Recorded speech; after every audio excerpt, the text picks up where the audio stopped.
Je ne sais pas pour qui voter. Les élections approchent et je ne sais toujours pas pour qui voter. Franchement, tu peux m'expliquer ce qui distingue les programmes? Je vais te dire ce qui fait la différence. En gros, le rôle de l'État et la relation avec l'Europe, ou plutôt l'Union européenne. Justement, j'ai du mal à comprendre l'organisation politique de l'Union européenne. Qui fait quoi? Moi non plus, je ne vois pas très bien qui fait quoi. Mais je suis convaincu que tout ce projet européen est une idée d'avenir. Tu sais bien que l'Europe de l'Ouest vit en paix depuis la fin de la Deuxième Guerre mondiale. Bien sûr, Boniface, tu as raison de rappeler ces grandes vérités, mais cela ne me dit pas pour qui voter. Eh bien, ma chère Virginie, tu as intérêt à bien lire les programmes. Je me demande ce qui va se passer. Raconte-moi ce qui se passe. Les manifestations continuent ? Oui, je lis que le Premier ministre a du mal à calmer les manifestants. Il promet que le gouvernement va faire des propositions. Certains syndicats veulent négocier, d'autres refusent de rencontrer le ministre, d'autres encore préfèrent appeler à la grève générale. Je me demande ce qui va arriver. Si la situation reste bloquée, cela peut mal tourner. En tout cas, le Premier ministre doit donner une conférence de presse cette semaine. Je ne sais pas ce qu'il va annoncer. J'espère que les négociations aboutiront à un résultat acceptable pour tout le monde. Tu crois qu'il y aura un débat à l'Assemblée nationale ?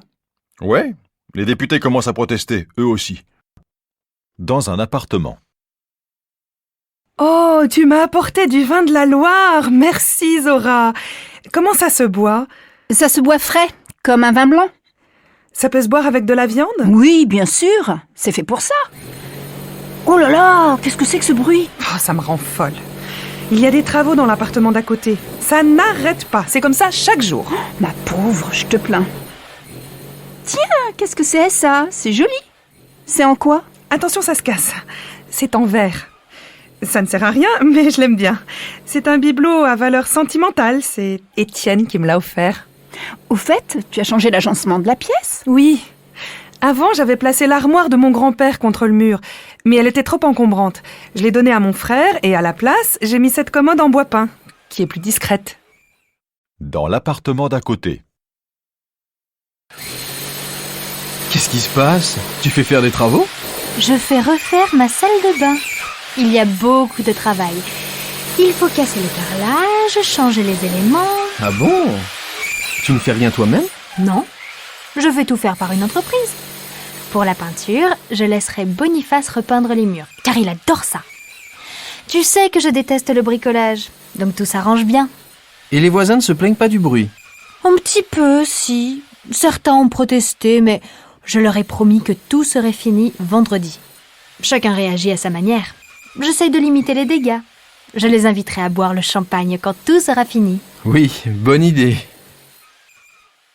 Un ordinateur en panne. Bonjour monsieur. Voilà, j'ai déjà un problème avec mon ordinateur alors que je l'ai acheté il y a 2 mois seulement. Et j'étais en train de travailler dessus quand l'écran est devenu tout noir subitement. Tout s'est arrêté. Vous avez essayé de rallumer l'ordinateur ? Oui, bien sûr. Après l'avoir plusieurs fois débranché et rebranché, et j'ai tenté de le rallumer, mais il ne se passe rien. C'est toujours tout noir. Je vais jeter un coup d'œil. Vous avez pensé à sauvegarder toutes vos données ? Oui, heureusement. Et j'avais tout mis sur une clé USB. Tant mieux, parce que le disque dur est peut-être mort, hein. Ah, effectivement, madame. Le disque dur est fichu. C'est incroyable. Pourtant, c'est un ordinateur tout neuf. La bonne nouvelle, c'est qu'il est sous garantie. C'est la moindre des choses.